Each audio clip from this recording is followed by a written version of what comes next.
Por que algumas pessoas têm um pum tão fedido? E qual que é a relação disso com a candidíase? Fica aqui nesse vídeo que eu vou te contar. Eu sou Marina Sá, nutricionista, terapeuta integrativa, especialista em saúde da mulher. E hoje a gente vai falar mais uma vez de candidíase. Se você não conhece meu canal, se inscreve aqui e ativa o sininho para receber todas as notificações quando eu publicar um vídeo novo. Por que será que algumas pessoas têm um pum tão fedidos, né? E qual é a relação disso com a candidíase de repetição? Em primeiro lugar, a gente precisa entender por que algumas vezes esses puns são tão fedidos. Quando a gente ingere um alimento, esse alimento, esse resto de alimento que fica ali no intestino grosso, eles são fermentados pelas bactérias que vivem no nosso intestino. E aí a fermentação dessa comida, esse resto alimentar pelas bactérias, vão gerar gases que muitas vezes têm um cheiro muito ruim, a depender da qualidade das bactérias que estão vivendo no seu intestino. Então, numa situação de desequilíbrio da microbiota intestinal, que é muito comum acontecer por diversos motivos, que eu já vou falar, acontece essa produção de gases excessivos por fermentação desses alimentos por essas bactérias não tão boas assim, e aí o odor realmente fica muito desagradável. E por que acontece esse desequilíbrio intestinal? Por conta da nossa alimentação de má qualidade, por conta de estresse, má digestão, alimentação ruim, um sono não reparador, uma vida muito agitada, falta de atividade física, tudo isso contribui para o desequilíbrio dessa microbiota. No nosso intestino vivem trilhões de bactérias, bactérias boas, né, umas não tão boas assim, e vírus, parasitas, enfim, uma série de micro-organismos e inclusive a cândida, que é um fungo. Ela fica ali vivendo em equilíbrio com todos esses micro-organismos ali. Porém, em algumas situações da nossa vida, acontecem desequilíbrios. E aí essas bactérias ruins que produzem esses gases muito fétidos, elas vão começar a crescer e a se manifestar mais. E se você tem uma alimentação que nutre essas bactérias ruins, aí que elas vão se favorecer mais ainda. E quando acontece o aumento dessa população de bactérias ruins, acontece também o aumento da cândida. Então, a cândida, antes de se manifestar na região íntima, ela se manifesta no nosso intestino. E esse quadro a gente chama de disbiose intestinal, que é quando acontece um desequilíbrio entre as bactérias boas e as bactérias ruins.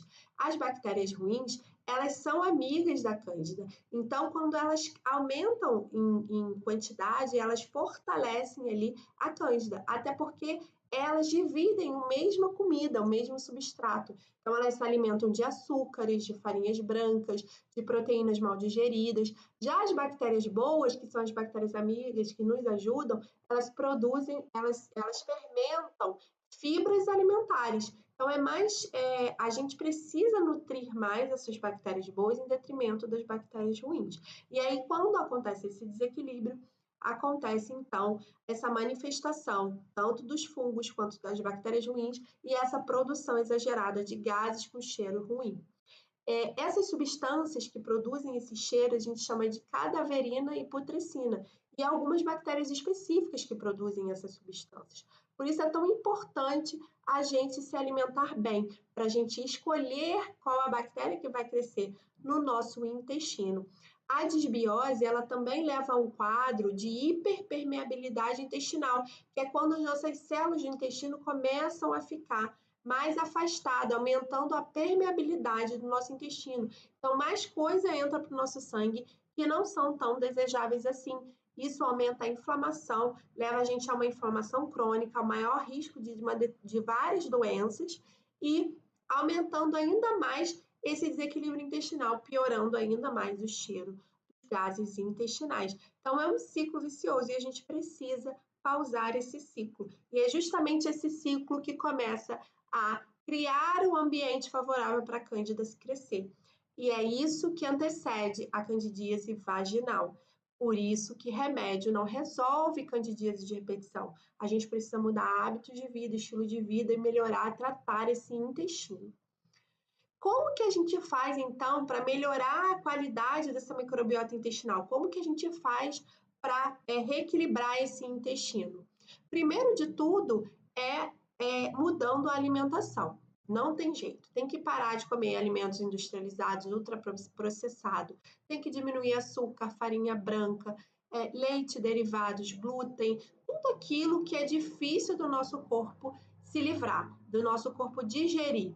Então, tudo que é difícil do nosso corpo digerir, as bactérias ruins que estão lá em grande proporção no seu intestino, vai fermentar. E é por isso que a gente precisa retirar no primeiro momento esses alimentos. Mas a gente precisa muito mais incluir fibras, todos os tipos de fibras que estão presentes nos legumes, nas verduras, nas frutas, para que a gente fortaleça esse grupo de bactérias boas, bactérias que a gente chama de probióticas. Ah, então, Mari, é só tomar probiótico? Não, se você tiver com candidíase de repetição, em crise, e tomar um probiótico, você vai passar mal e pode piorar da crise. Se você tiver um super crescimento bacteriano no intestino e tomar probiótico, você também vai passar mal. Por isso que a gente precisa primeiro mudar a alimentação e estilo de vida. O probiótico é a cereja do bolo, é depois que você passou por todas as etapas de modulação intestinal que você vai poder fazer uso dos probióticos para ele auxiliar. Ele não cura uma desbiose intestinal. Ele auxilia nesse repovoamento desse intestino. Mas para você manter uma boa qualidade de bactérias morando no seu intestino, você precisa consumir alimentos que nutram essas bactérias, e são esses alimentos que eu falei.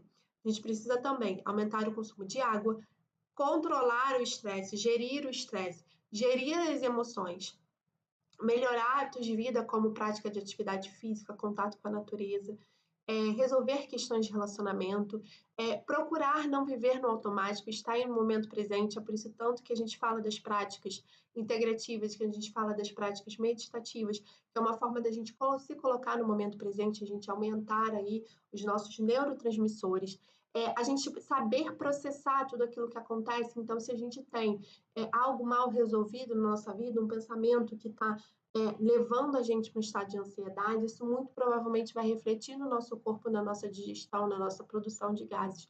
Então, o emocional, o mental e o físico estão intimamente relacionados. Se a gente não trata um e trata o outro, provavelmente em algum momento vai desequilibrar os dois de novo. Então, a gente precisa tratar tudo junto. E é por isso que eu acredito na nutrição integrativa e nas terapias para fazer esse trabalho em conjunto, reequilibrando o corpo, a mente, as emoções e o espírito. Se você gostou desse vídeo, dá um like aqui, encaminha para quem precisa ouvir essa mensagem, né, e auxiliando aí o canal a crescer, porque é isso que eu acredito e eu tenho certeza. Se você tem candidíase de repetição, vá por esse caminho, trate o seu intestino, que você vai ver o quanto você vai melhorar. Eu desejo saúde e vida para vocês. Até o próximo vídeo. Um beijo. Tchau, tchau.